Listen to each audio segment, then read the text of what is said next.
vez eu ainda não, já retomou?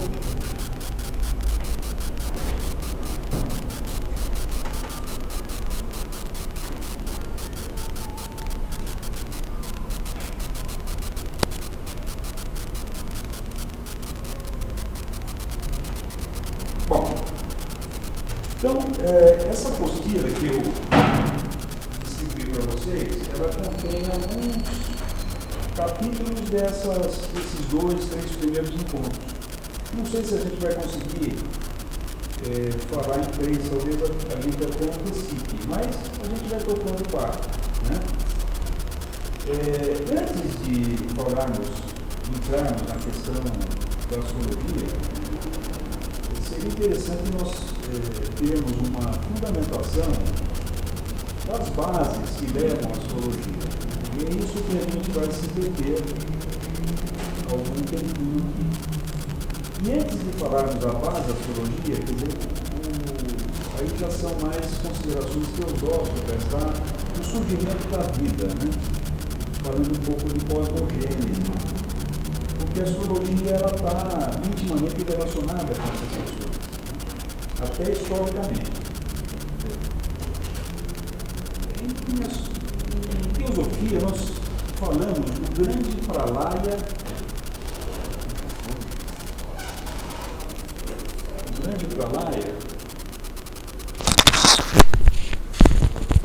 e o grande Manvantara.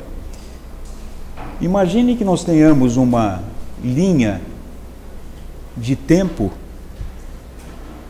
onde nós temos uma grande curva de não manifestação, né? Pralaya é o que está além de Laya. Laya é esse ponto de intersecção dessa linha temporal. Neste momento, o universo ele se desabrocha num grande período de manifestação que é denominado Manvantara. Aqui nada acontece. Nós estamos falando desse conceito tanto em termos universais, como o próprio universo, assim como também o simples ato de respirarmos. Nós temos a inspiração, retemos e a expiração. Nesse processo de inspirar e expirar, é um processo de Manvantara. Quando nós retemos a respiração, é Pralaya, né?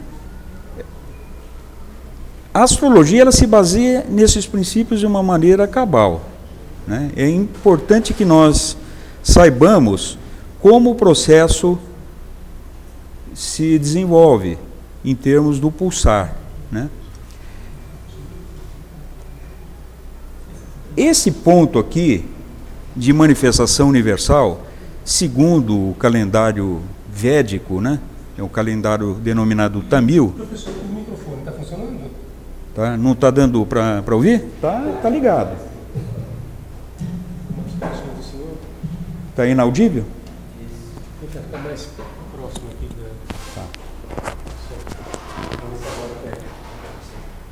Está audível? Tá bom? Tá bom. Aqui, ó. Não, esse é para cá. Não, tá aqui, ó. Esse é do computador. Não, tá aqui, ó. Aqui, ó. Mas ele capta, né? Tá captando, né? Ok.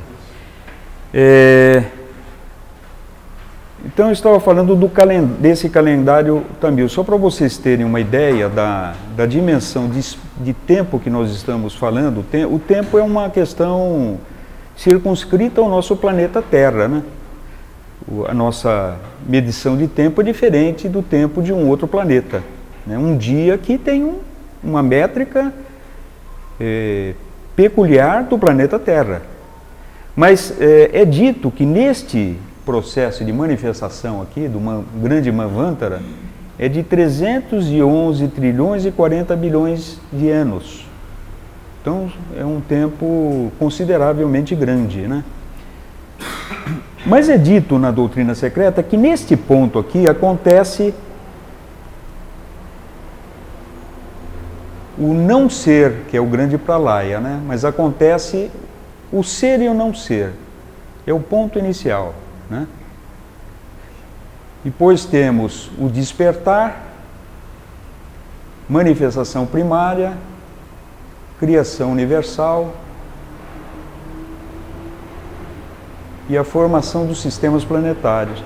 Podemos fazer um símile com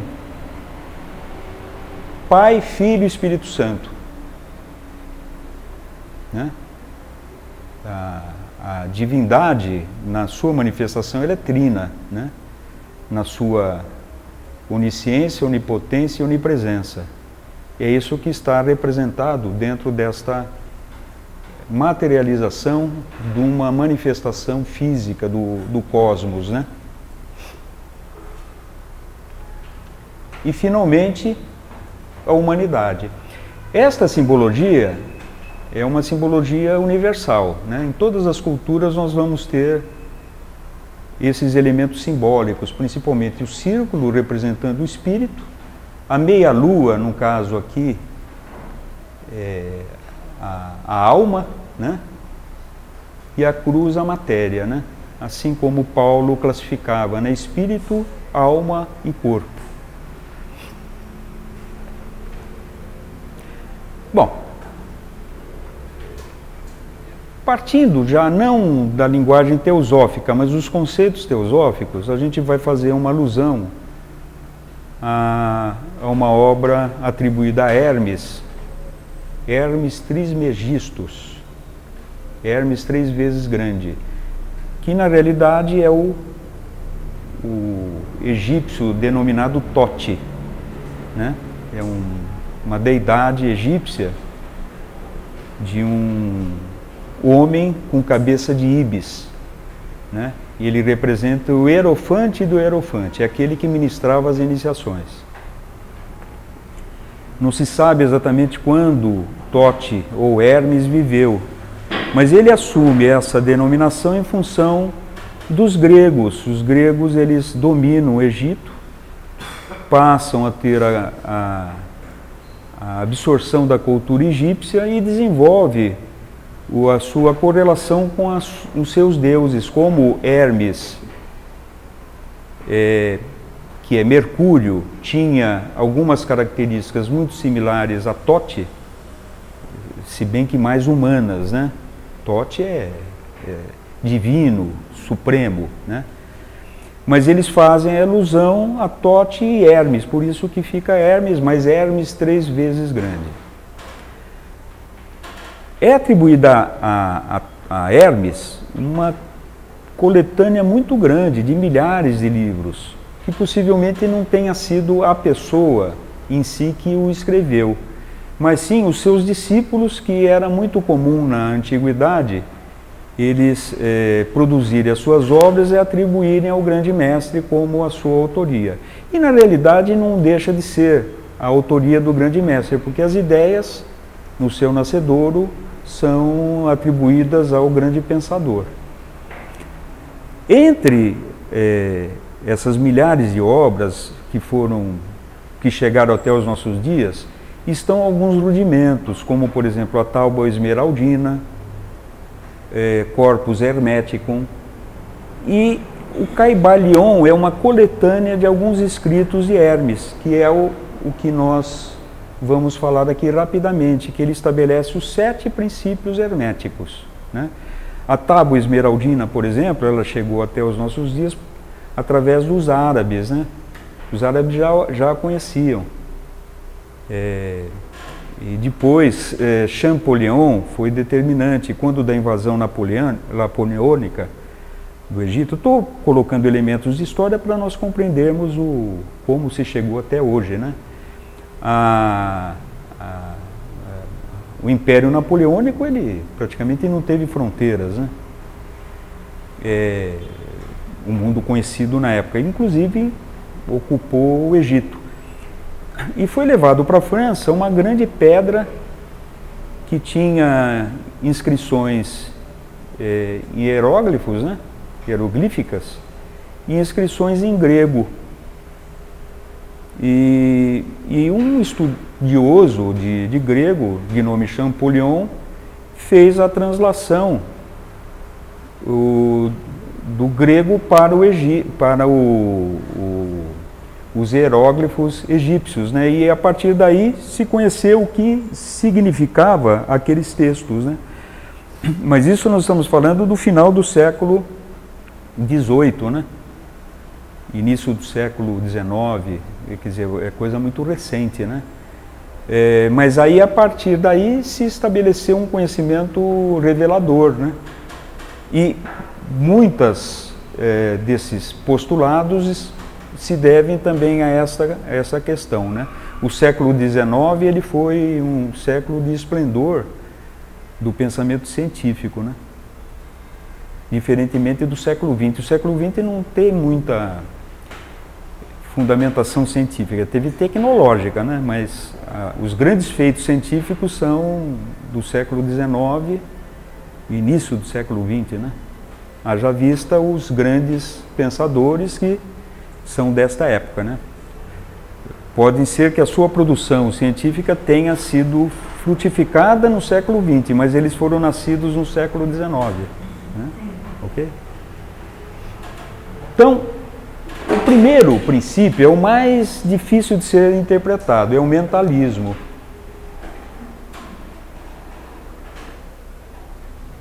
Então, ele diz o seguinte: o todo é mente, o universo é mental. Ora, o que ele quer dizer com isso? Os 7 princípios, eles são muito curtos, né? Os axiomas são muito curtos.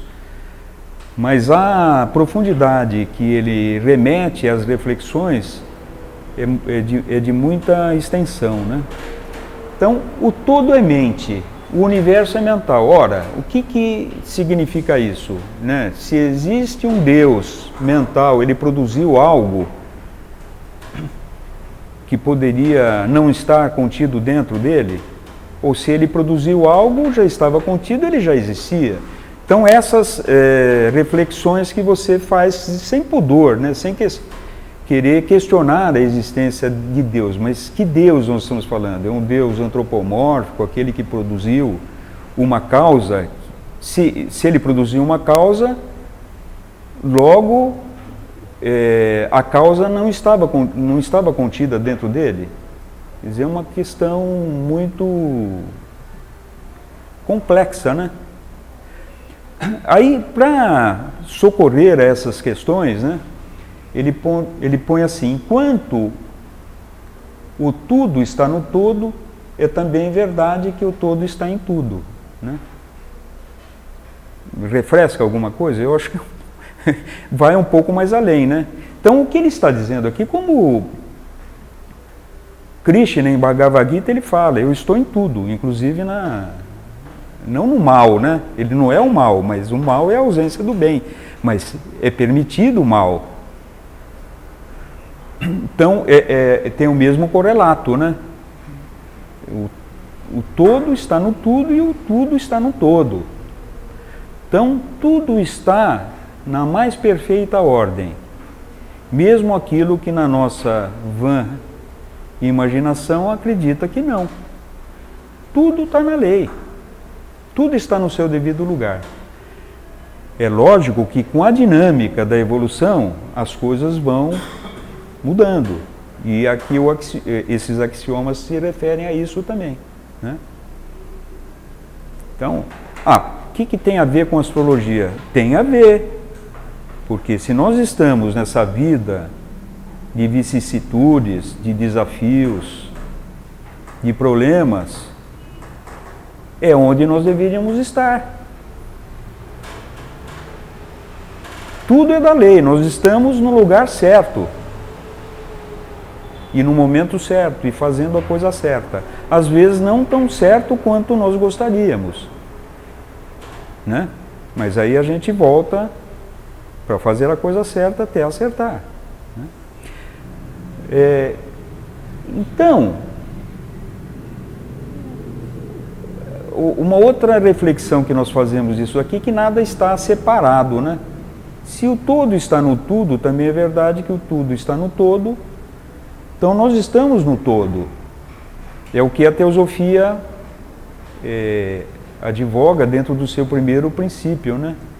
A formação do núcleo universal da fraternidade, nem humana, é universal, inclusive nos reinos ditos inferiores, né? Que é o reino mineral, o vegetal, o animal, que não são inferiores. O processo da consciência ela está gradualmente se expandindo. Mas o que diferencia uma águia de um ser humano, sob a ótica da divindade, da manifestação? Absolutamente nada. A não ser a questão da consciência. Estudar astrologia de uma maneira séria, assim como teosofia, é um problema, hein?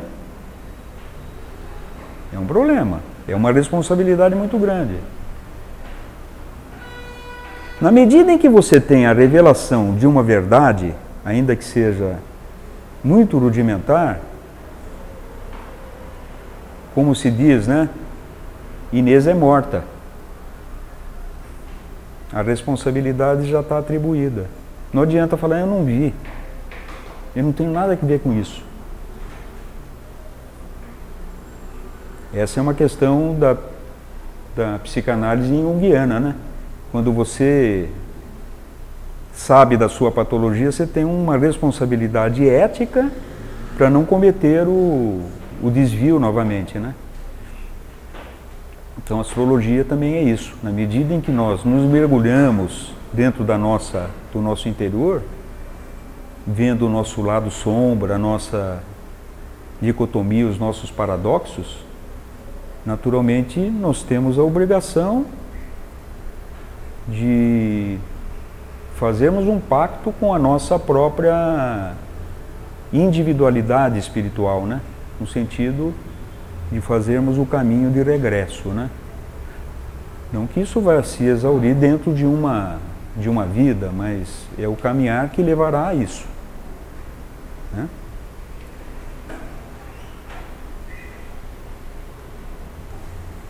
O segundo princípio da correspondência. Percebemos aqui que isso imanifestado e manifestado, ou para lá e manvantara.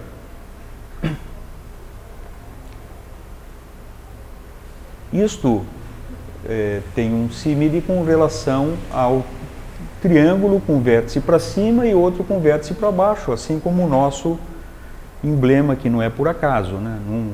Que é o símbolo, é o selo de Salomão ou a estrela de Davi, né? Que é verdade, mas esse é um símbolo védico de muita tradição, né? Que o significado é a associação, né? É a parceria da divindade com a materialidade, né? Então, quando se fala que o povo eleito, né, se associou a Deus, né? Isso, nós somos o povo eleito, né? É a personalidade e a individualidade espiritual intrinsecamente ligadas, né? Que perfaz o verdadeiro homem, né?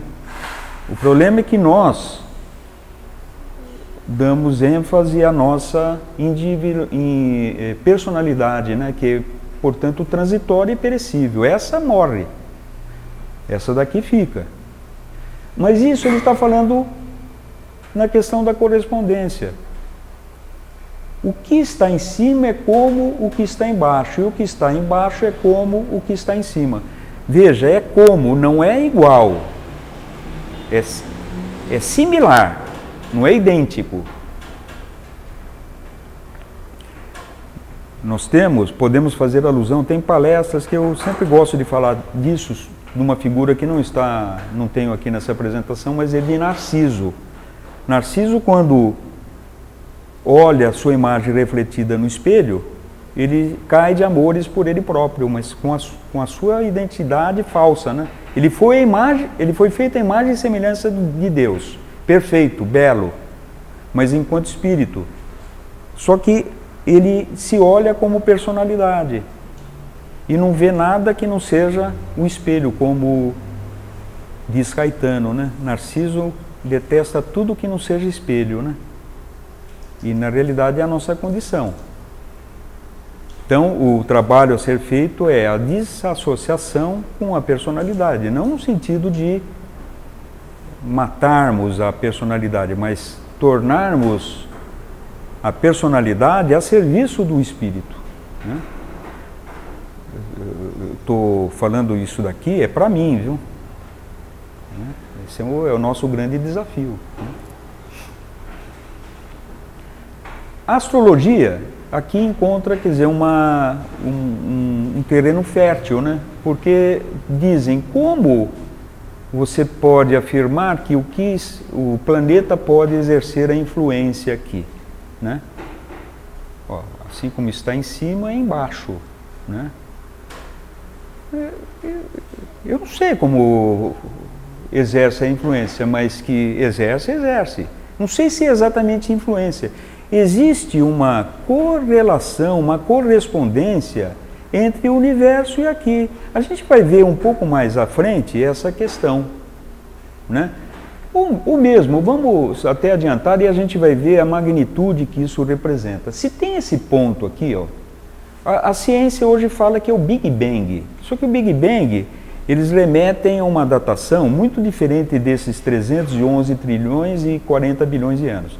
Eles falam que o universo foi criado, inicialmente eles falavam de 12 bilhões de anos-luz. Hoje já chega a 50, 70, na medida que o Hubble, o telescópio, ele vai descobrindo objetos muito mais distantes, né? Que pelo espectro da variação do ultravioleta para infravermelho, eles dão a distância, né? É o efeito Doppler em astronomia, né? Em astrofísica. Então eles calculam a distância que está aquela luz, né? Então eles falam, o universo tem 50 bilhões de anos-luz. Mas na realidade, segundo essa datação, inclusive os astrofísicos e físicos, né, falavam dessa questão, né? Porque isso daqui é conhecimento milenar, alguma verdade tem intrínseca nisso, né? Então o universo é muito maior do que se apresenta, né? Então, se teve esse ponto inicial aqui, mesmo na ótica materialista da ciência, não existia nada. Aí, puf, faça-se a luz, né?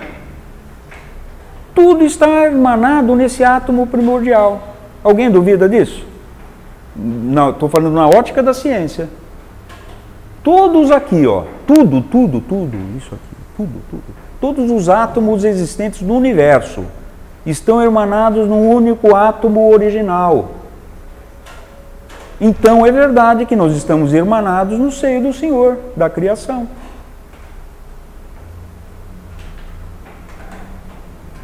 Agora, se existe uma correlação astrofísica intangível, entre aspas, não pode estar relacionado com cada um de nós? Nós somos da mesma origem.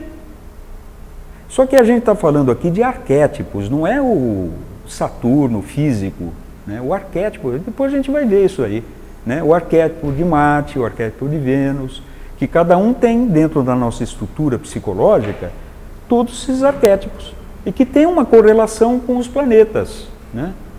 Agora, o porquê dessa correlação a gente não sabe, mas que tem efeito, tem. Porque senão a astrologia não se sustentaria. Depois a gente vai voltar sobre essa questão. Daqui 15 minutos eu vou abrir para pergunta. Não vamos ter café não, né, Nede? Não, né?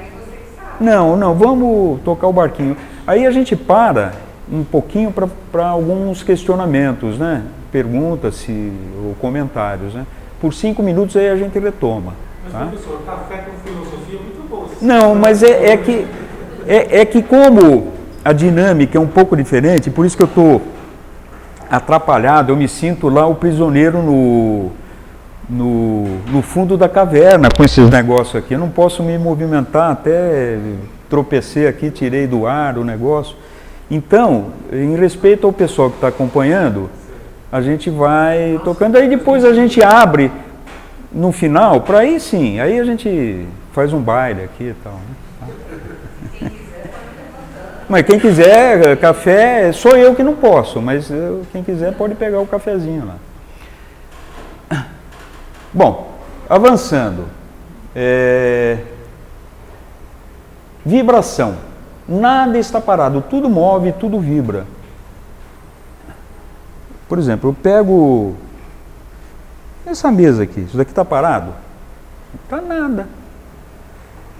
Os átomos,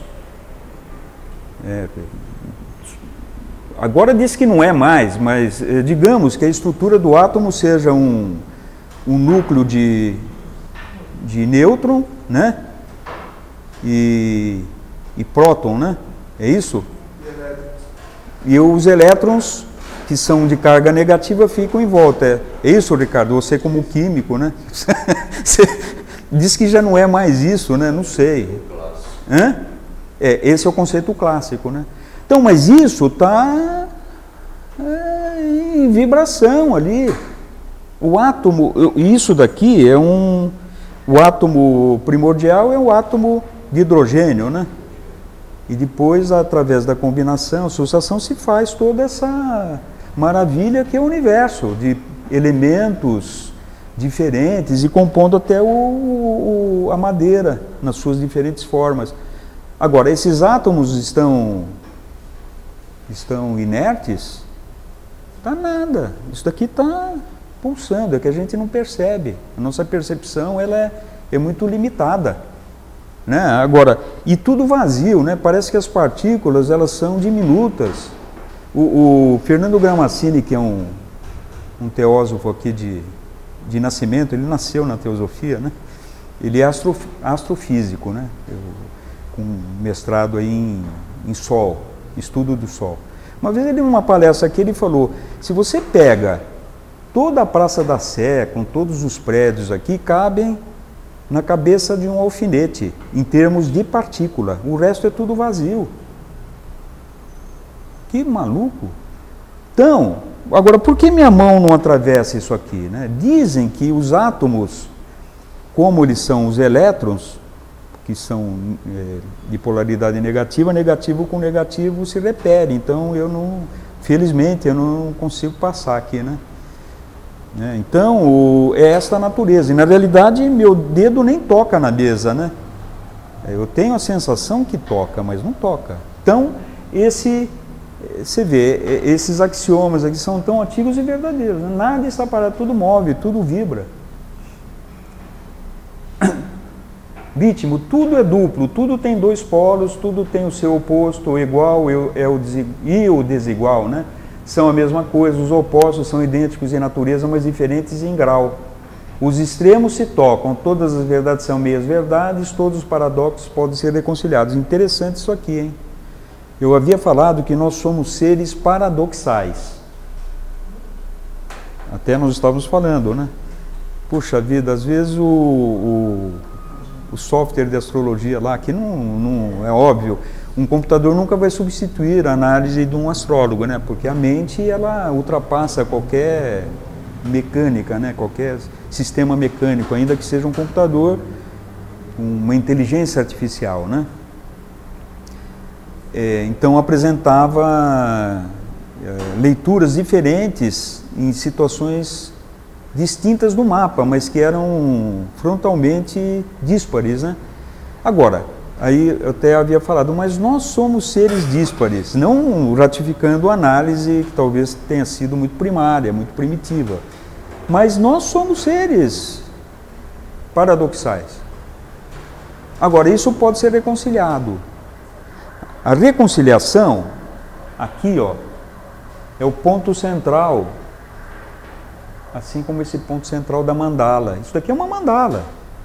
Aliás, isso daqui é o yin e yang.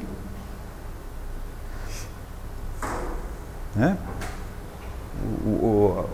Que está mentalismo, correspondência, vibração e ritmo e polaridade que nós estamos vendo agora. Essa figura aqui representa todos esses axiomas. Então, a nossa meta é o centro da mandala, é o ponto de convergência, é o ponto focal. Essa é a nossa missão, nem lá nem cá, né? O que a gente vai ver em astrologia é jogo de luz e sombra, jogo de polaridades. Se a gente fixar esses conceitos aqui, ó, o grande passo para compreender o barato da astrologia está dado. Por isso que é muito importante isso aqui, viu?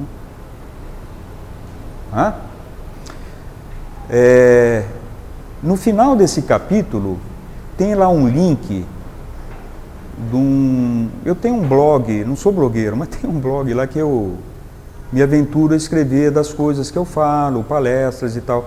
Então, não precisa entrar no blog e ficar, mas clica naquele link que tem a transcrição de uma fala que eu fiz aqui, naturalmente trabalhado sobre os 7 princípios herméticos, e lá vai ter elementos mais aprofundados sobre a questão, né?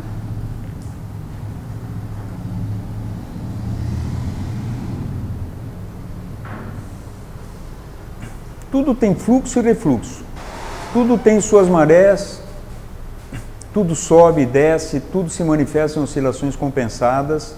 A medida do movimento à direita é a medida do movimento à esquerda, o ritmo é a compensação. Então, estamos falando aqui de ritmo, né?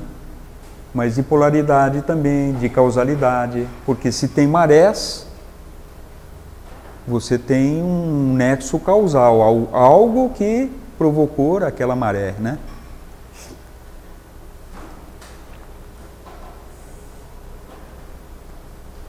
Causalidade. Toda causa tem o seu efeito, todo efeito tem sua causa.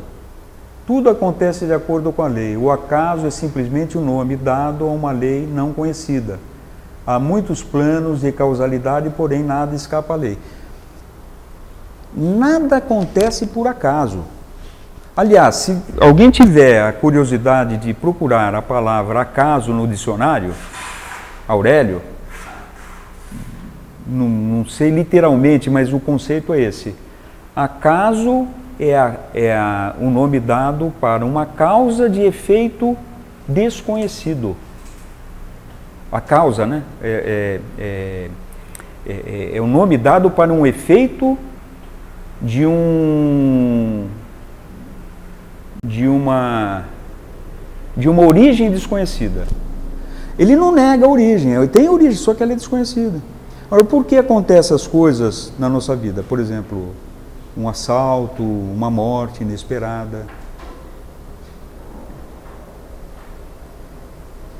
É uma visão estoica, né? De aceitar o acontecimento, né? Os estoicos iam para, assim como os cristãos, né? Mas os cristãos iam mais por uma questão de fé. Os estoicos aceitavam, por uma questão filosófica, né?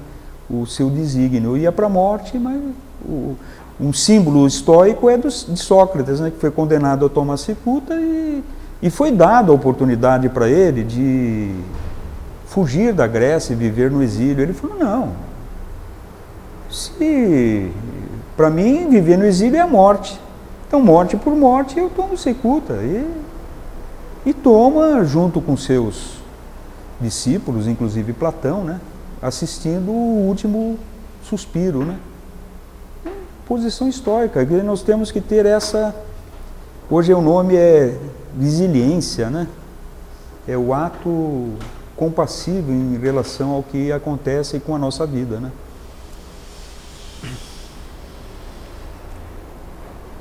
E por fim, o gênero. O gênero está em tudo. Tudo tem seu princípio masculino e seu princípio feminino. O gênero se manifesta em todos os planos.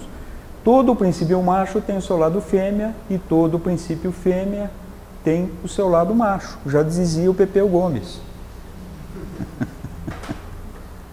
Que eu gosto muito, né?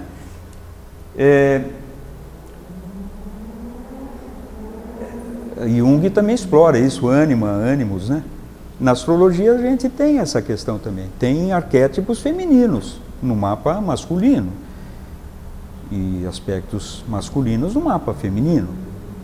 Então, na realidade, somos pessoas andrógenas, né? O espírito, não tenho dúvida que ele é andrógeno, ele não tem sexo. O sexo é simplesmente uma oportunidade que nós temos aqui de vivenciar experiências relacionadas com outros arquétipos, né?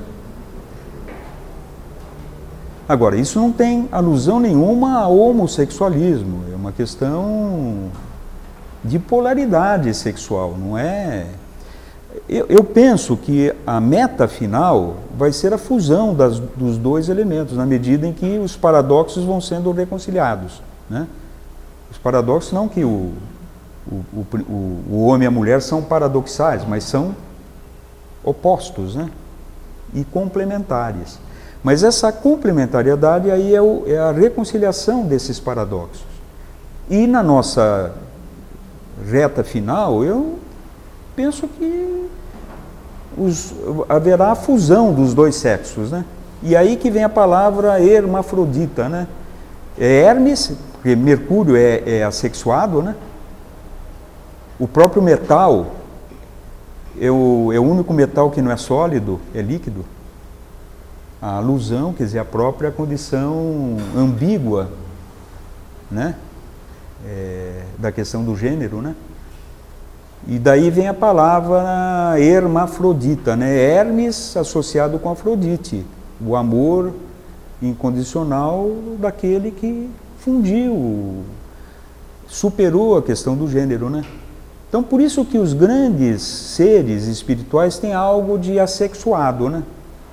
Alguns maldosos até atribuem outros nomes, mas não é. A pessoa atingiu uma condição em que não tem a expressão acentuada de um ou outro sexo. Os dois estão na plenitude, fundidos, né? Abro para perguntas, antes de iniciarmos a outra etapa. Você estava falando da teoria do caos, né? O próprio caos, a gente fala de caos, a gente imagina algo assim, aleatório, randômico, né? Na realidade, o próprio caos é uma harmonia. Tem a representação do caos, aqueles fratais, né? Então, o caos ali não tem nada. Na nossa viagem narcisista, quando nós mergulhamos nesse cipoal de sentimentos, de emoções, que é representado pelo elemento água, nós distorcemos toda a realidade e caímos em inveja, né? Inveja vem de invedere, inveja, aquele que não vê, né? Não é à toa que o primeiro passo do caminho óctuplo do budismo ou da Vedanta é o primeiro a reta visão e o outro o discernimento. Ou seja, aquele que tem a reta visão e o discernimento do que é real e do que é irreal não está em inveja. Ele sabe a realidade. É o primeiro passo do caminho óctuplo do budismo. Vejam, hein? Quem dirá os outros? Então nós distorcemos as palavras. Por exemplo, o cosmos é tido como o universo manifestado e o caos é o não manifesto. Cosmos, essa palavra, ela é grega, ela significa bonito. Assim como o correlato latino é mundo, que mundo significa limpo. A gente não fala mais isso, né? Ô, Ricardo, você está cosmos hoje, né? Você está mundo. Mas se falar em mundo, você vai compreender. O I é uma preposição de contraposição do radical, imundo, sujo. Mas o radical é o limpo, imundo. Assim como cosmos, essa palavra bonito não existe mais, mas tem esse radical que dá origem a outras palavras que está no nosso dicionário, principalmente das mulheres, né? Cosmético. aquilo que leva à beleza. Agora, o belo e o limpo não pode estar relacionado com aquilo que é temporal e perecível. O limpo e o belo é aquilo que é eterno. Não tem atributo. É o que você falou, quer dizer, o caos é a ordem, não o inverso.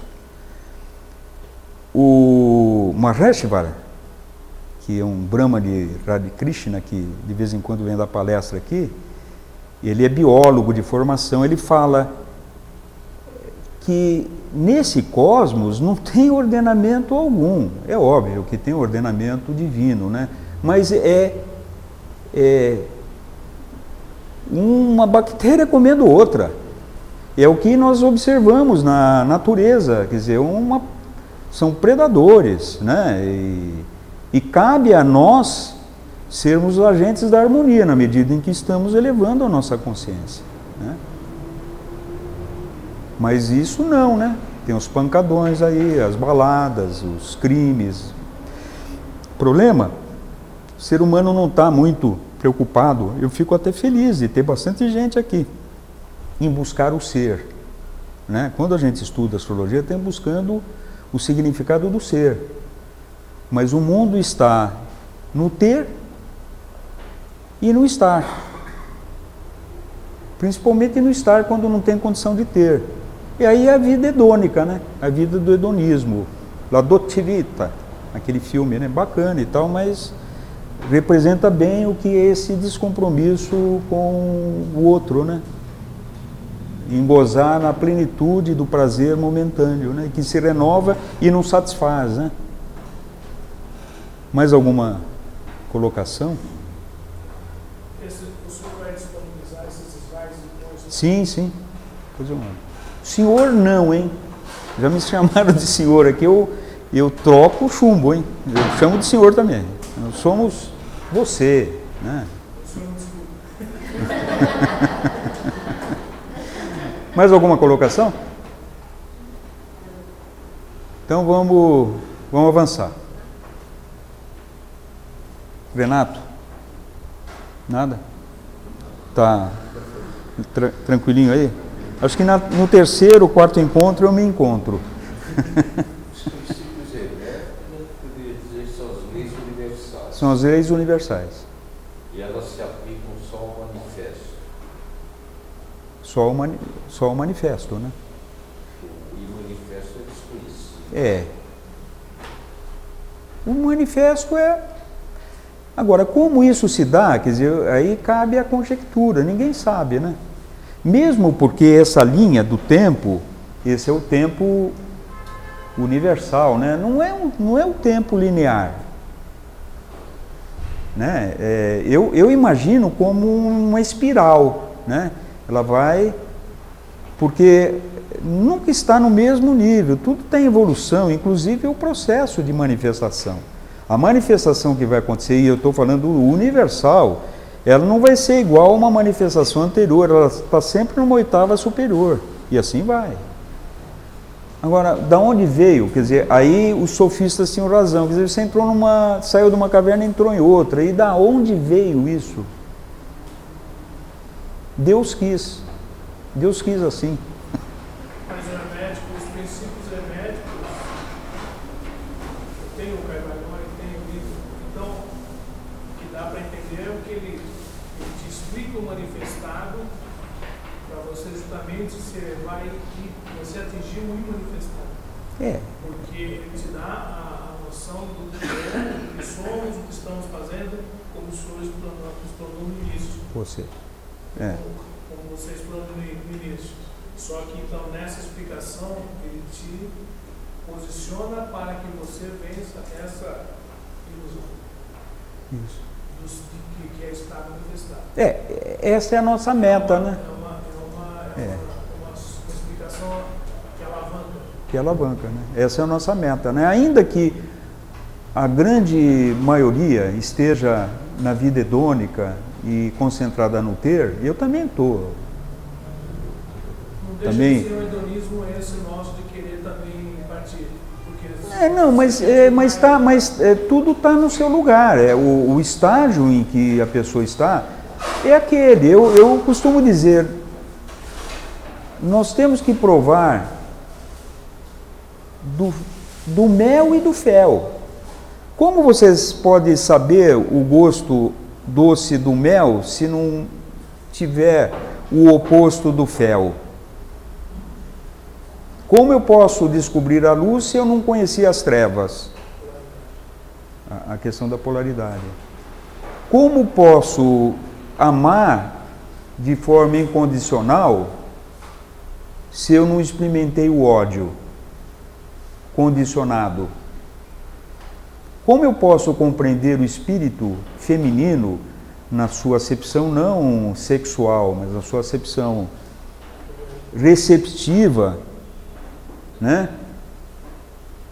Se eu só experimentei a assertiva, a iniciativa, ou a agressividade, ou que é a coragem, que são atributos do aspecto masculino, né? Então nós temos que ter vivências de diferentes formas. Tem um aforismo que eu acredito, muitos falam, não, isso é uma alegoria, mas eu penso que é isso mesmo, né? A teosofia fala que são 777 vidas vividas para sair da roda de Sansara. É óbvio que o número talvez não seja exatamente esse, mas proporcionalmente o é. Só fazendo uma pequena digressão, quem estudou administração de empresa, engenharia de produção, né? Você deve se lembrar de Pareto, Vilfredo Pareto. Foi nascido no final do século XIX, desenvolveu a teoria que leva o seu nome, gráfico de Pareto. Então ele fala, 80% da amostra corresponde a 20%, por exemplo, de valor. Você pega um estoque, ou mesmo estatística, né? Ele estudou distribuição de renda, ele era um engenheiro ferroviário, matemático e estatístico, economista, enfim. Então, se você pega qualquer amostragem, 80% da amostra corresponde a 20% de valor agregado e vice-versa. Por isso que se estabelece em gestão de estoque, né, a curva ABC, né? Então eu vou me concentrar naquilo que tem valor agregado. São poucos itens de alto valor. Então esses daqui eu não posso errar. Fechando agora a digressão. A questão da espiritualidade é a mesma. Nós temos uma amostra grande, 700, olha, isso é falado lá nos anais milenares, né? 777 vidas. Se você pega 7, dá 1%, né? 10% da grande massa é o que está no caminho final. Quanto mais você vai chegando, mais valor agregado vai se obtendo. Então, quer dizer, você passa 700 vidas tendo uma vida ordinária. Ordinária no sentido comum, né? De prazeres, de violência, é o que a humanidade vive. 70 vidas no caminho da busca, né? Como nós estamos fazendo aqui, né? E 7 no caminho do discipulado, no caminho da santificação, são santos. Então, quando a gente fala isso, pô, onde eu estou? Eu não sei. Segundo deu uma sensação de que puxou para a essência, né? De 700 tirou 10, 70. E de 70 tirou mais 7, parece que está puxando para alguma coisa que vai chegar na essência. Isso, vai chegar na essência. Vai sair da roda. Isso. Agora, Buda fez esse caminho em 500 e poucas vidas. Ele fala que pode se iluminar em uma. Pode, em tese, né? Mas me mostra um que conseguiu a façanha. Não sei, eu não conheço. Então, a pessoa tem que experimentar de tudo mesmo. Então, Ricardo, dentro desse curso que nós teremos, você vai transitar por tudo isso daí? Eu vou transitar. Dentro desses princípios e outros mais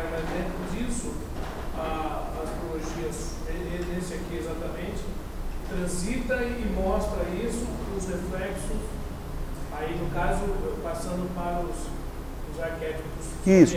Né? Não adianta eu entrarmos nos arquétipos de mapa se a gente não compreender o que leva àquela expressão. Então, essa base, ela é fundamental que se tenha, né? O curso de astrologia é um curso muito extenso, né? Eu quando fiz, eu fiz em 4 anos, curso de formação de astrólogo. Naturalmente, esse curso aqui não é um curso de formação, de informação.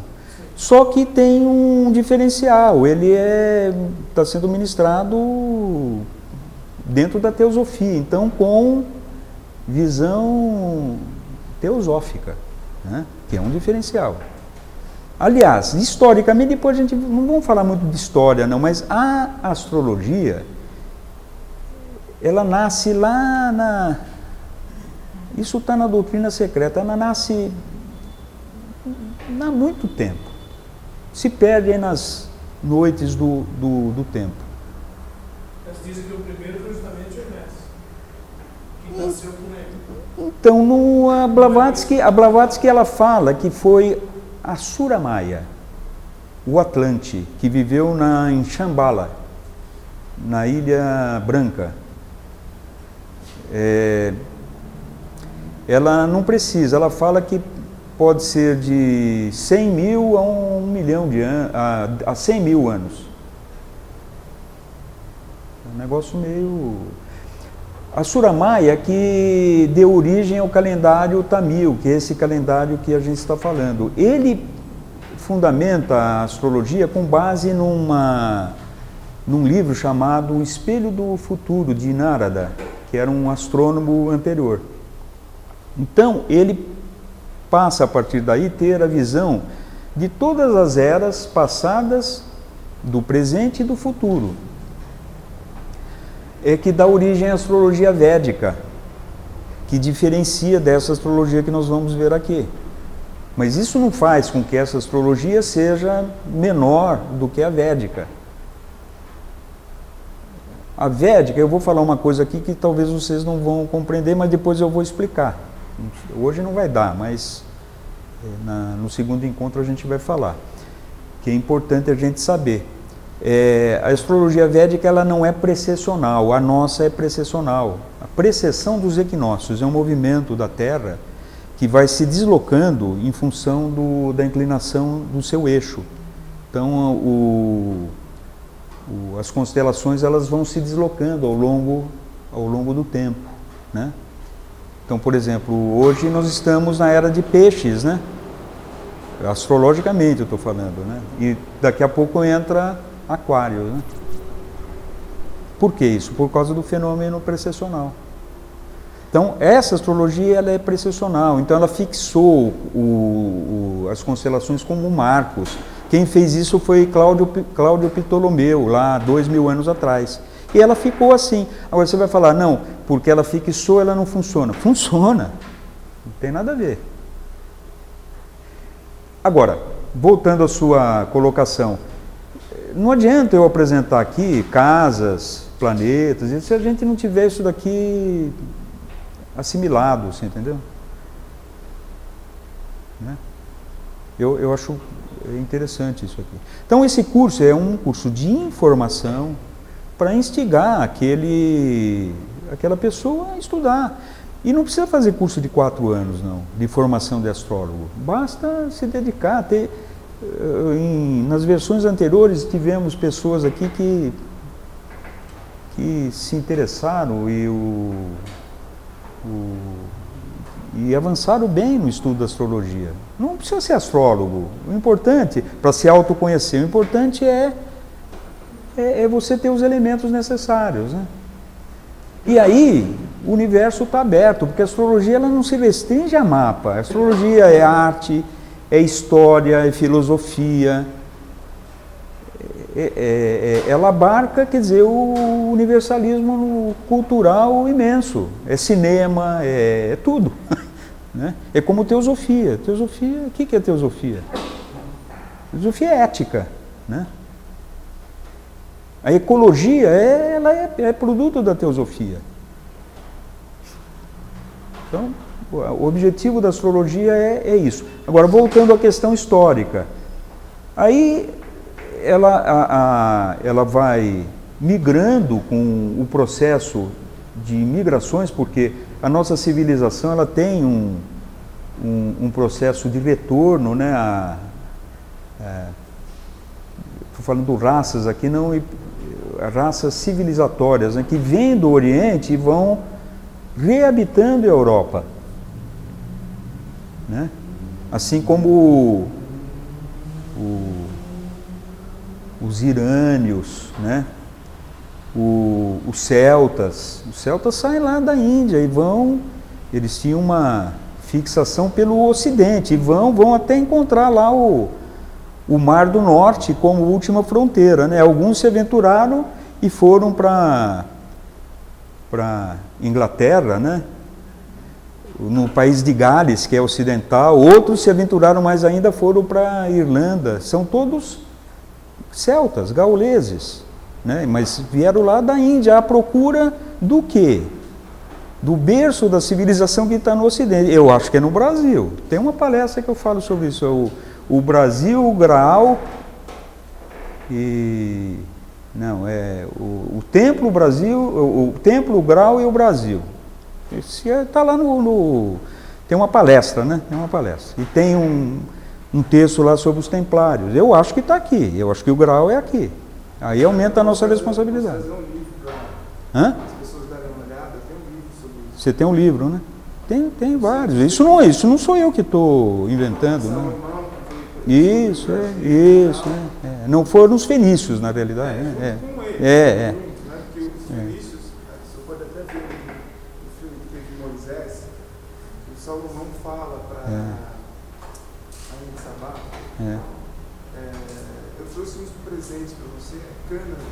Quem trouxe são os fenícios, são nossos amigos. Não, isso está registrado na própria Bíblia, na medida em que o templo é construído por Irã, que forneceu o cedro, né? E forneceu o arquiteto de igual nome, Irã Abif, né? Que é o arquiteto que constrói o templo, né? O templo de Salomão, não o templo da Celso Garcia, né? Esse é o de Herodes, né?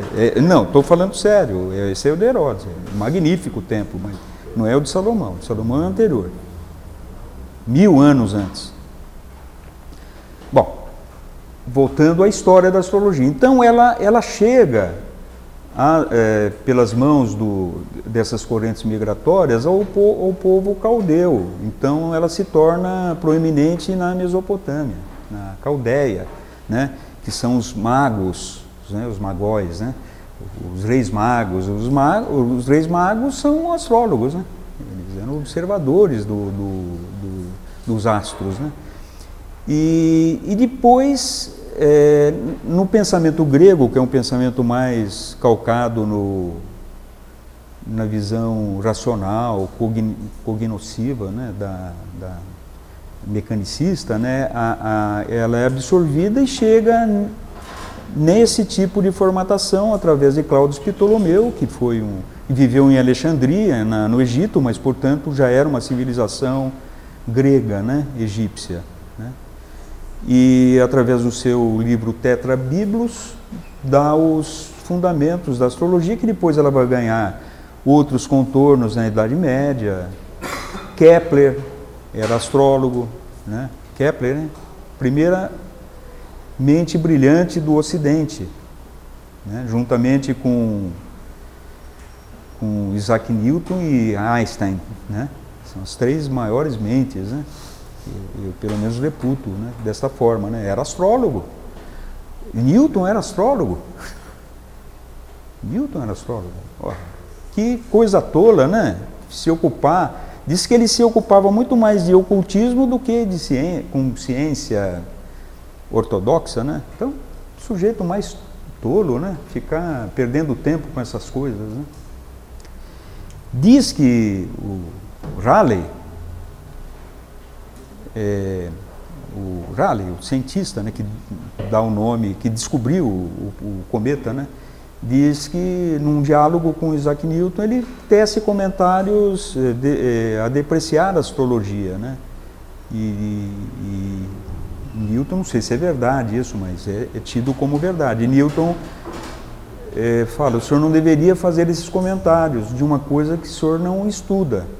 Eu as tenho estudado. Né?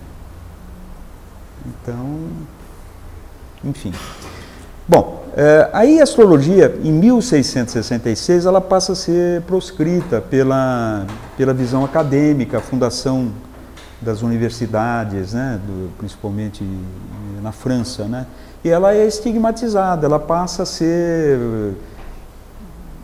trabalhada por charlatães ou nos círculos maçônicos. Em 1717, a maçonaria ela é fundamentada através da ata de constituição da primeira loja em Londres, né, a maçonaria histórica, ela passa a ter origem nesta data, né? E ela acolhe também esse conhecimento astrológico. Benjamin Franklin, por exemplo, era astrólogo. Quer dizer, toda a Constituição americana ela é baseada em pressupostos maçônicos e astrólogos. Quem entra num templo maçônico vai ver o zodíaco, né? Então, ela ficou sendo exercida nesses círculos muito fechados, né? Mas ainda assim estigmatizada, perseguida, ridicularizada, até que surge a teosofia que reintroduz a astrologia no Ocidente. Por isso que muitos teósofos são inclinados a estudar a astrologia, né? Então, os autores, Alain Léo, Dany Rudyard e os autores importantes, eles eram astrólogos, né? Foram astrólogos e nos legaram muitas obras, né? Então, a astrologia ela tem essa íntima relação com o universo teosófico. A gente não pode falar teosofia é astrologia, isso não é verdade, mas a astrologia ela está contida na teosofia, né? Tem a máxima de que a astrologia é a ciência dos deuses, né? É dito, acho que Anne Besant fala, que um astrólogo hábil é capaz de ver o karma. A Blavatsky fala que a ciência mais antiga que sobreviveu, embora com rudimentos, né? Ela não chegou até os nossos dias em toda a sua visão, né? Talvez até de uma forma prudente, né? O ocultismo é uma coisa muito delicada, né? Não pode ser popularizada de tal forma quem não tem a responsabilidade de sua envergadura moral, né, possa utilizar. Veja a Alemanha nazista, né? A Alemanha nazista utilizava toda sorte de elementos esotéricos, né? A própria suástica, que é um elemento que está estampado, alguns membros da Sociedade Teosófica procuram dar uma disfarçada, colocar um catavento lá e tudo mais, né? Alguns até suprimiram no passado, a gente pega revistas, numa época desaparece a suástica. Eu acho que a nossa função é mostrar o que é, né? O que é a suástica. A suástica é um símbolo esplêndido, mas ficou estigmatizado pelo mau uso do símbolo, né? Você bate o olho e você fala, aquilo é o nazismo. Eu já vi críticas severas em relação à teosofia, né? Mas aí você pode falar, bom, então são nazistas hebreus, né? Ou hebreus nazistas, né? Porque tem o selo de Salomão, né? Mas é invertido, né? Não, mas se você pega a suástica, é um símbolo universal também, está em todas as culturas, mas se você pega nas tradições orientais, nas mandalas budistas, você vai encontrar as duas, porque uma é a manifestação, a outra é a manifestação. Então é a suástica, outra é a solvástica. Sim, mas o processo, ele não pode só expandir, ele tem que... É o movimento que nós estamos vendo aqui, de vibração, ritmo, polaridade, causalidade de gênero. A gente tem que despir dos preconceitos e vermos essas questões, né? Bom, temos 35 minutos ainda de Está aqui. Gostei desse aparelhozinho aqui, viu? Bom, nós havíamos falado lá do cosmos, né? Cosmos é a manifestação. Isso daqui é uma foto de campo de fundo do Hubble. Aqui, acho que de 96. O Hubble ele deveria ficar em operação, acho que até 2012. Aí fizeram um upgrade nele, colocaram lentes mais possantes e ele está aí, está tirando fotos bacanas ainda, né? Muito bonitas, né? Então, por aqui já se deu para perceber, cada ponto desse aqui é uma galáxia. Olha, em 96, portanto já há quase 20 anos, né? Nós já tínhamos essa imagem aqui que mudou a visão do homem, né? Olha só, uma galáxia. Essa daqui é de 2005, eu acredito. 2003 ou 2005. Que avançou mais ainda. Você vê a nitidez, né, dessas imagens, né? Olha, essa aqui está meio difusa e tal, né? Mas assombrosa. Essa daqui jamais. E tem fotos hoje muito mais fenomenais. É só entrar no site da NASA lá e é o que eles disponibilizam. Imagine o que eles têm lá para eles, né? Então, O Hubble ele deve operar pelo menos mais 50 anos. É. Das estatísticas, porque quando ele foi lançado, não foi considerado, ele foi projetado em condições da Terra. Mas no espaço ele existe a oxidação e uma série de outros fatores que ele estaria exposto à atmosfera.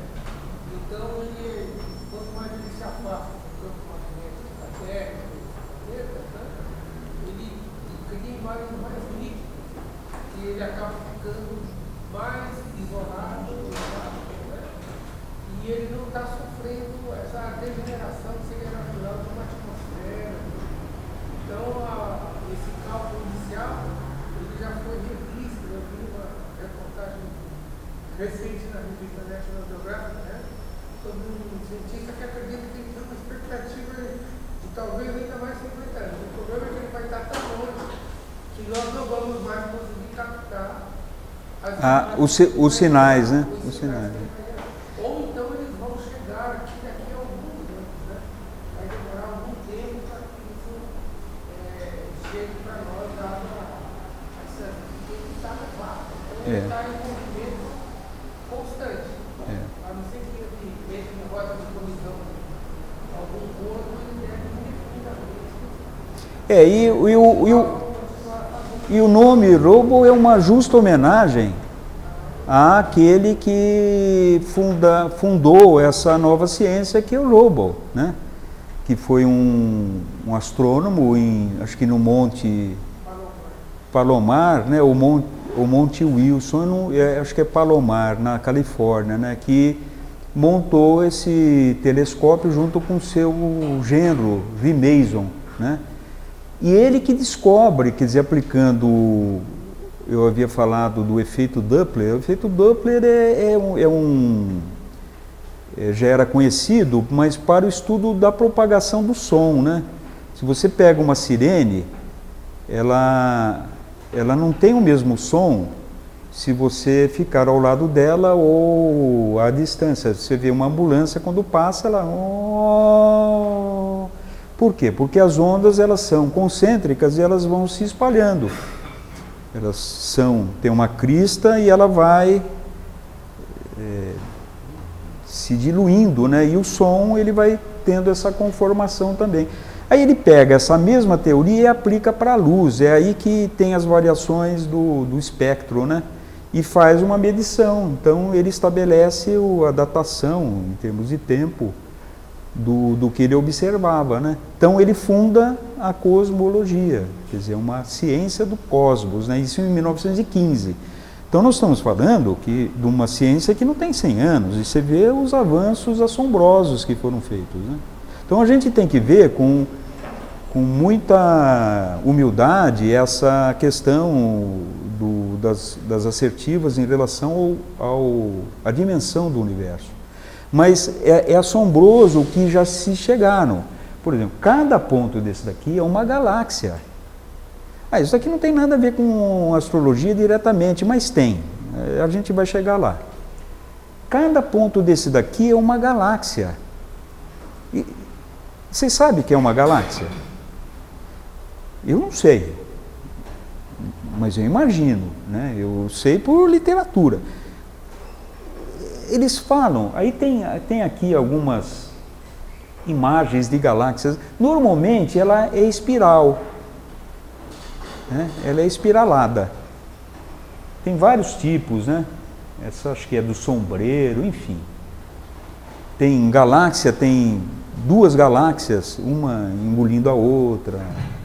É uma coisa, até o canibalismo existe entre o universo, né? Pois não.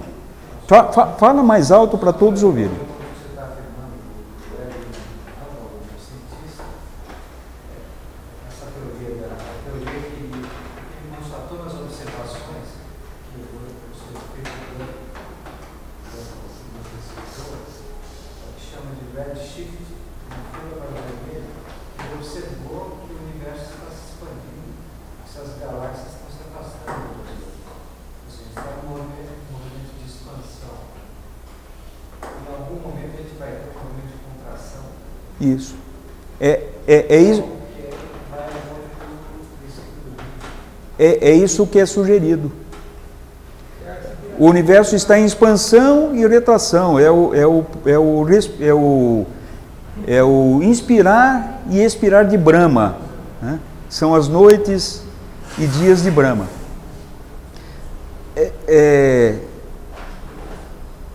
Uma coisa interessante, a gente não sabe aonde nós estamos dentro desse processo, né? Uma coisa interessante, se tudo está expandindo, como você pode ter colisões de galáxias? Isso está sendo registrado? Ora, o Carl Sagan, naquele livro Cosmos, que reproduz uma série que ele levou ao ar, né? Foi de muito sucesso, ele afirma isso, que o Big Bang ele precisa ser revisto, porque se tem duas galáxias se chocando, elas tiveram origens em locais diferentes, né? Então as coisas são muito nebulosas, mas eu ainda fico com a doutrina secreta, viu? Essa é uma galáxia parecida com a nossa, ela tem um número, não me recordo qual é, mas nem nome tem, porque são tantas.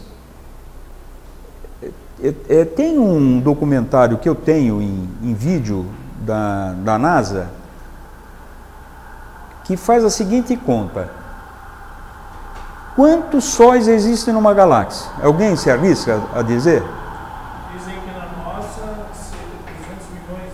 200 milhões. 500 bilhões. E o nosso é um dos menores. Vamos pôr, em média de 500 bilhões. Quantas galáxias tem no universo que já foi mapeado? Bilhões, centenas de bilhões. Então eles fazem a seguinte analogia: tem tantos sóis no universo quanto a quantidade de grãos de areia de todas as praias do planeta Terra.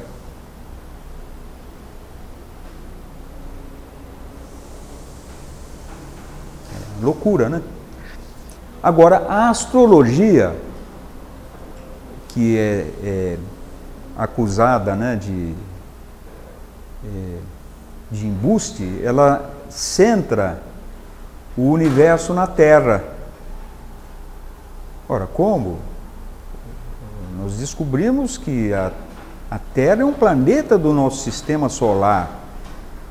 Portanto, como você pode colocar o Sol orbitando em torno da Terra? Mas ela está certa, porque o centro do universo não é a Terra, é cada um de nós.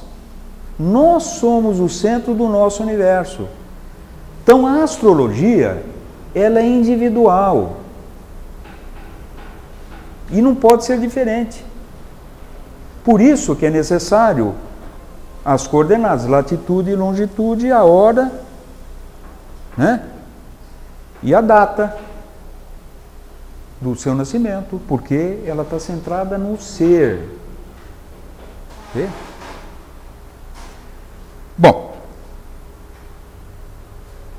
então não importa o tamanho do universo. O importante é como nós estamos conectados a ele. E tem outra, distância é meramente ilusão, tempo é meramente ilusão. Não existe. Santo Agostinho que falava isso, né? Ora, que tempos são esses? O ser precisa deixar de ser para ser. Outro dia nós estávamos numa reunião lá de 40 anos de formatura da minha mulher de psicologia, discutindo sobre isso, psicólogos, né? E falaram que o que existe é o presente momento. O passado não existe, porque não tem mais sentido. E nem o futuro, que ainda não chegou. Eu falei, mas você percebe que nem o presente existe? Mas como não existe o presente? Nós estamos aqui. Você acha que estamos aqui? Por exemplo, o que eu acabei de falar para você, e que imaginei no futuro que iria falar, falei, já não pertence mais ao presente, já foi. Eu falei, não, você está querendo me deixar louco. Mas é verdade, nem o presente existe. Mas é o único contato entre o passado e o futuro, é o momento presente. Mas é ilusório, porque você não consegue capturá-lo. É pura pedagogia, né? O senhor poder se... Pois é. Ele não vai fazer isso, não pode. Bom, aqui tem... Eu vou passar meio batido nisso, mas é importante porque toda essa métrica, toda a manifestação se estabelece dentro de uma métrica unitária, binária, ternária, setenária e 12. 12, que são os arquétipos. Isso, a geometria sagrada começa talvez com Pitágoras, ou até antes, eu acredito que antes, mas ele sistematizou. Tivemos Vitrúvios, que viveu na virada de nascimento de Cristo, acho que morreu no ano 15 depois de Cristo. Foi um arquiteto que estabelece, quer dizer, toda essa métrica, né? Vitrúvio é o que dá origem, por exemplo, ao Homem Vitruviano de Leonardo da Vinci, aquele, né? Ele estabelece os padrões através de Vitrúvio. E teve não me recordo o nome, mas ele estabelece as razões matemáticas para todo esse Fibonacci, acho que é Fibonacci, né? Fibonacci, com 2 Cs, né? Fibonacci. Isso na Idade Média, antes de Leonardo da Vinci, mas o Vitrúvio é mais antigo e Pitágoras mais antigo ainda. Mas tudo no universo se manifesta dentro dessa métrica, né? O Homem Vitruviano de Leonardo da Vinci, né? Você vê, tudo estabelece de acordo com essa espiral, e as galáxias também, né? Professor, esse do meio ali... Esse é o Nautilus. Isso, está parecendo aquele aparelho de ouvido, lembra a orelha. Né? Também é. E dá uma ideia assim de que já que Deus criou pelo som, né? Isso, parece que até o... isso, é. Bacana, né? E aqui tem o Mara Yantra. Mara Yantra é o Yantra dos Yantras, é o senhor dos Yantras. Yantra é um mantra sonoro. Não, é um mantra materializado. O mantra é sonoro. O som materializado é um yantra, né? Então esse é o Mara Yantra, quer dizer, o nosso é o Mara Yantra, né? São trígonos sobre trígonos, né? Aqui, quer dizer, a forma material, né, plástica dele, né, não já tridimensional, né? Tridimensional, aqui ele parte do triângulo, da pirâmide, né? Esse daqui é uma imagem real de Borobudur, né? Que é um templo na ilha de Java, na Indonésia, né? Borobudur. que é um templo budista, né, feito com essa, é o Mariyantra, né? Então, os antigos sabiam, tudo se deriva dentro dessa métrica, e a astrologia é esta métrica. Não difere disso daqui, isso daqui é uma mandala astrológica, né?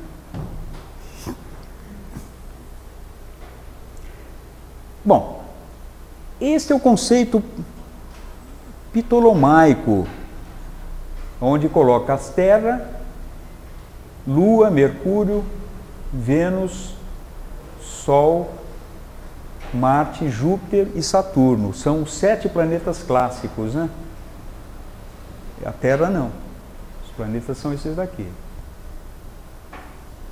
né? Veja que Marte era o deus da guerra, né? Temido. Isso daqui a concepção deles eram os infernos, né? Os infernos. Primeiro, segundo, terceiro, quarto, quinto inferno. Esse é um inferno tenebroso. Por isso que vem o termo, né? Quando manda sujeito para o quinto inferno. É o inferno de Marte, né? A origem, dizem que é esta questão dos infernos, né? Os infernos. Bom, então, esse é o conceito de Ptolomeu, né? Já Kepler, que já viveu numa idade da modernidade, né? No pós-renascimento, né? Ele estabelece, na realidade, esta é a visão até de Copérnico, né? Copérnico que estabelece isso. O Galileu, quer dizer, ele é mais notório em função dessa teoria da geocentricidade, né? Da heliocentricidade. Tudo está em órbita concêntrica com o Sol, né? Mas Galileu praticamente é quase condenado à morte. Mas quem estabelece essa descoberta foi Copérnico, Nicolau Copérnico, que era um monge católico polonês, né? Mas Kepler, ele desenvolve, ele vai além. Ele se torna um astrólogo do rei da Dinamarca, que já existia um astrólogo famoso, que era Tycho Brahe, que foi o último astrólogo e astrônomo, não existia essa distinção, de verificação dos corpos a olho nu, né? Porque ele não usava telescópio. O telescópio ele foi inventado nesta época. Então, o Kepler, ele auxilia o Tycho Brahe e pega os escritos, as descobertas de observações do Tycho Brahe e fundamenta a sua teoria, né? Então, a gente tem que reconhecer que Tycho Brahe é muito importante no processo da fundamentação das leis, das 3 leis de Kepler, né? Então, as leis de Kepler são as seguintes, que todo o planeta ele orbita em torno do Sol em elipse. Ele não está fazendo uma órbita concêntrica, e sim elíptica, né? Então aqui, essa figura aqui é bonita e tal, mas não corresponde à realidade, né? É mais ou menos assim, ó, né? Sendo que Plutão tem uma órbita bastante excêntrica, né? O Sol, depois nós vamos ver, ele tem uma linha de equador. O Sol tem equador. Essa linha do equador do Sol chama eclíptica. Não é elíptica. Elíptica é ovalada assim, né? Eclíptica. Eclíptica é a linha do equador. Os planetas, em geral, eles estão alinhados com a eclíptica ou levemente dispostos junto à eclíptica. Plutão não, ele Se a eclíptica é aqui, Plutão faz isso aqui, ó. Vai lá em cima, volta, né? Então, por isso que falam que Plutão, assim como ele não tem núcleo, ele é pequeno, ele não é um planeta. Para a astrologia, é planeta. Se ele não é planeta e já faz as coisas que faz, imagine se fosse um planeta mesmo, né? Não, agora tem astrólogo que fala que Plutão não influencia. Tinha o Assura Maia, não o Assura Maia, aquele Assura Maia. O Assura Maia era um astrólogo do Rio, que ele dava um curso, era o único que dava um curso de estrelas fixas, que é um estudo específico dentro da astrologia. Eu queria fazer esse curso, mas ele morreu antes, né? E ele advoga nos livros dele, em palestras que eu assisti, que o Plutão ele não vê efeito no Plutão. Eu acho que eu não sou astrólogo experimentado, eu sou um estudante de astrologia, né? Eu acho que faz efeito, sim. Ele acha que são efeitos reflexivos de outros planetas e tal, mas o consenso leva a trabalhar com Plutão como tendo efeitos fortes até, né? A gente não pode falar, não, porque é um planeta muito distante, ele faz 250 anos a revolução em torno do Sol, né? Que ele está muito distante e não influencia. A gente tem que partir dessa questão que é arquetípica, é um arquétipo de Plutão, não é o Plutão necessariamente físico, né? Ok? Então, esta é a primeira lei de Kepler. Aqui na realidade tem até a segunda lei também, são 3 leis. Então, ele fala que um planeta, quando está próximo do Sol, ele está em periélio, e aqui afélio. Não importa esses nomes, viu? Afélio hélio é Sol, né? Af é distante do Sol, peri é perímetro, tá? Próximo do Sol. Então, quando ele se aproxima do Sol, ele acelera pela atração da massa do Sol. Então, todos eles perfazem esse movimento anti-horário. Então, quando ele chega próximo do Sol, ele se acelera, e quando se distancia, ele perde velocidade. Essa é a primeira lei de Kepler. A segunda lei de Kepler diz o seguinte: ele, pegando o ponto central do Sol e a distância percorrida, as áreas são as mesmas. Por exemplo, ele faz essa velocidade aqui, ó, muito mais rápido do que essa daqui, mas as áreas cobertas são as mesmas, né? É uma coisa interessante, né? E a terceira lei, que não importa, é a distância dos planetas em relação ao Sol. Mas isso daqui é importante a gente saber, porque a astrologia ela está baseada nessa questão, né? Porque o planeta, às vezes, ele está mais rápido, mais lento, às vezes ele fica muito tempo numa casa, num signo, ou em aspectos. Por quê?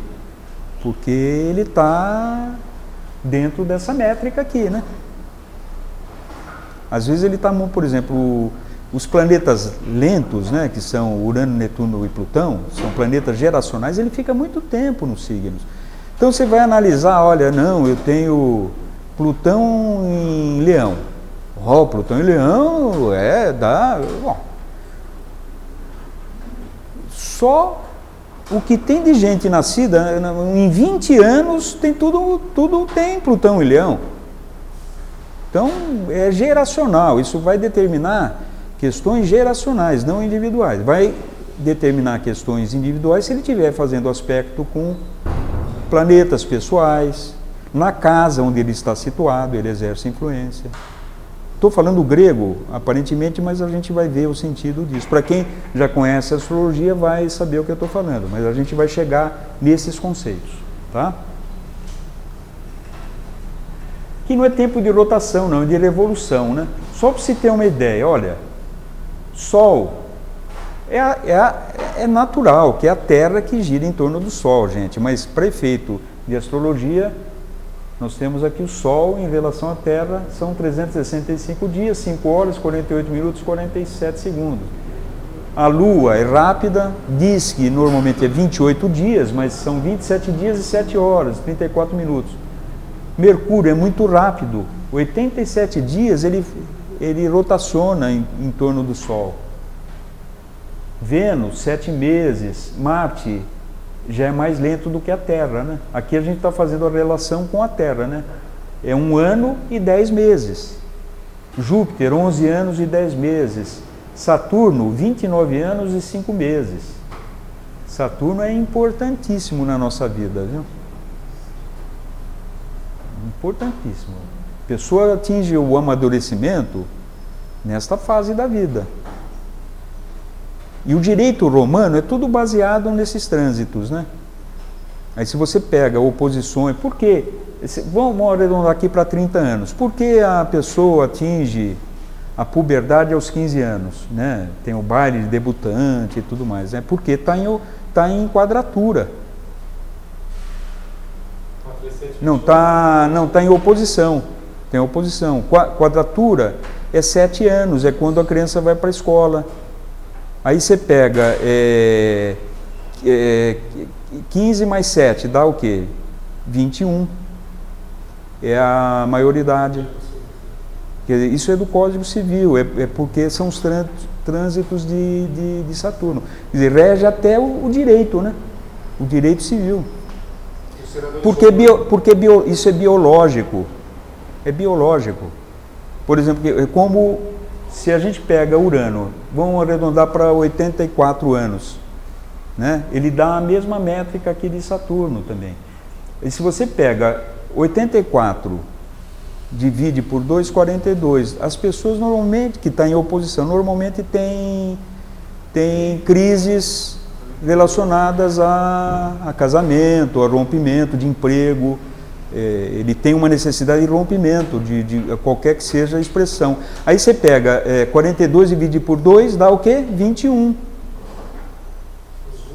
E o Urano não era conhecido na antiguidade, pelo menos era conhecido pelos gregos por cálculos, né? Ele não era conhecido.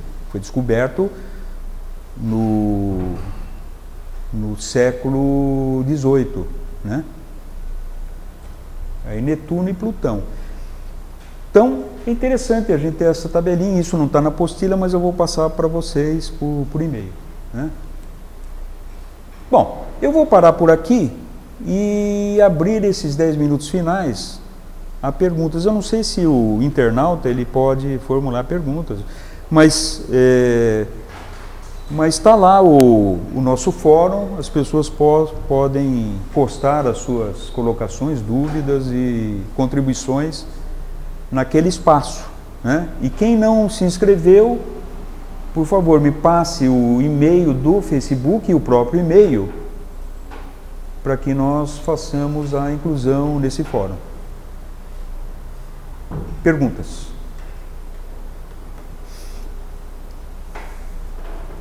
Vocês estão falando para o Brasil. Professor, só uma curiosidade sobre aquela questão do Saturno, aquele padrão 7. É dito que na Roma Antiga os senadores só tinham direito a ter esse cargo de senador a partir dos 35 anos. Então, 35, uma relação com metade de 70, né? Então, lembra também um pouco isso. Eu não sei te responder, mas a sabedoria antiga, ainda que romana, né, que a romana é um legado da grega, que já recebia alguma deturpação, né, ainda mantém um conhecimento muito mais avançado em determinados aspectos do que o atual, né? Nós vivemos na era da tecnologia, não do saber. Esse paradigma ele tem que ser rompido, né? É lógico que democratizou o processo, mas nós vivemos numa era de mediocridade do pensar, né? O essa era da tecnologia dá uma sensação assim, que se nós compararmos com a grande sabedoria da antiguidade, dá uma sensação de que o que a gente tem agora são brinquedinhos para o bebê se desenvolver, né? Essa é a impressão, porque a sabedoria mesmo é antiga, né? E logo para a ciência, com essa tecnologia, ela vai confirmando toda a sabedoria antiga. César, eu acho que é um processo, né? Eu acho que nós estamos no caminho certo, apesar de aparentar tortuoso, mas ainda nós estávamos falando, a gente tem que compreender dentro dessa visão dos ciclos, aí já fazendo uma divagação, né? Não é necessariamente astrologia, mas nós temos eras. Nós estamos numa era de peixes. A era de peixes é determinada pelo devaneio, né? Pelo sonhar. Alguns falam que nós estamos na era de Aquário, mas eu penso que ainda não. Estamos sim sob influência, mas o ponto de intersecção não é que termina uma era e inicia outra, elas se habitam durante um determinado tempo, né? Por exemplo, o movimento hippie é um movimento pisciano ou um movimento ariano? Tem os dois componentes, mas muito mais pisciano na medida em que acolhe, por exemplo, a droga, o sexo livre, né? E o sonhar é coisa de peixes. Se você for ver o aquário, o aquário é pautado pela inovação tecnológica que também estamos vivendo, pelo inovar, né? Pela criação. É um signo de ar, portanto, ele rege a questão intelectual, mas da fraternidade. A Blavatsky fala que nós entramos na era de Aquário na Revolução Francesa, né? Ela começou, né? Mas é o processo, né? A minha leitura que eu faço é essa. Nós entramos no processo lá atrás, muito timidamente, e nós vamos evoluindo, e essa curva ela vai se perdendo a força, e tem um ponto de intersecção entre as duas curvas. É o ponto que nós estamos vivendo agora, que é muito confuso, né? Parece que não tem saída, mas tem, e a saída vai ser o fortalecimento dos princípios relacionados a essa curva que ainda está engatinhando, mas vai ganhar força. O que é? Universalismo, a tolerância à quebra de barreiras, de fronteiras, de idiomas, de moeda, espiritualidade, a visão ecológica, a visão de que o planeta é um ser vivente. Ora, se a gente estava falando há 30 anos atrás, quem falava isso era no mínimo excêntrico. Os hippies falavam isso, então eles têm, e os hippies redundaram aí nos movimentos ecológicos, o Greenpeace, por exemplo, né? Que também tem esse lado, mas tem o lado pisciano também, né? Paz e amor, né? Quer dizer, mas as duas coisas estão se coabitando, mas saída tem, tudo está no seu lugar devido. A astrologia, ela também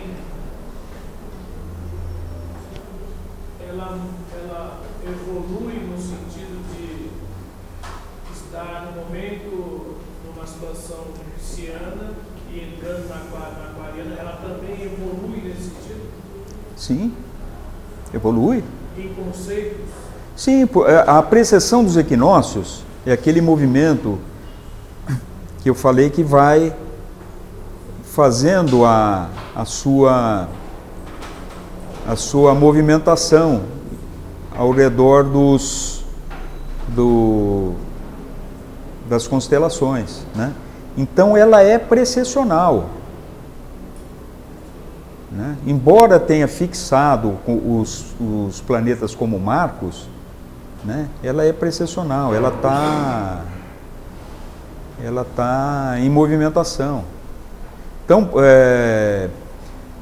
o seu signo por exemplo, você nasce como ariano, só que é peixes que está lá. Quer dizer, a sua condição de ariano continua, só que você vai estar vivenciando coisas relacionadas a um outro arquétipo universal, né? Aí você vai falar, mas como? Se eu não sou ariano, eu sou pisciano hoje, de ascendente, eu estou, ou até o próprio signo solar também, né? Quer dizer, mexe com tudo, né? Mas funciona. Aí você vai falar para um ariano que ele é pisciano, são coisas totalmente diferentes. Ele vai falar, não, eu não sou pisciano. Só para finalizar, em 1 minuto, teve um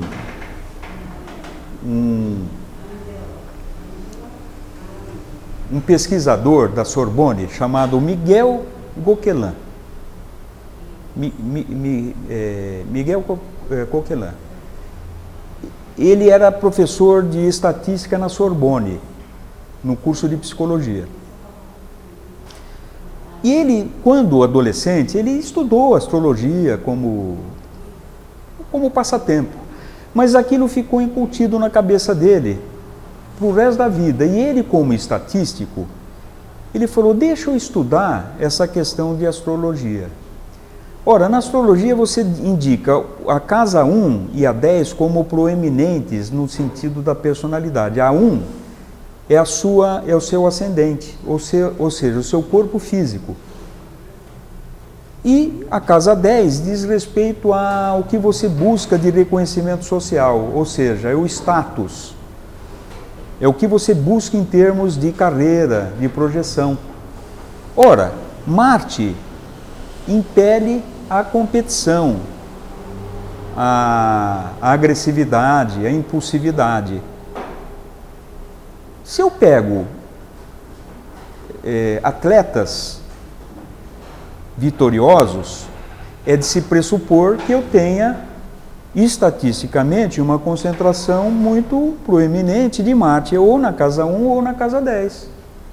Então, ele, na década de 70, ele começa a fazer mapas, juntamente com a sua mulher, Françoise Coquelin, e os mapas eram manuais, não tinha computador naquela época, né? Fazer um mapa dá trabalho. Eles fazem mapas de centenas de atletas vitoriosos naquela época, em diferentes áreas do esporte, e encontram um padrão.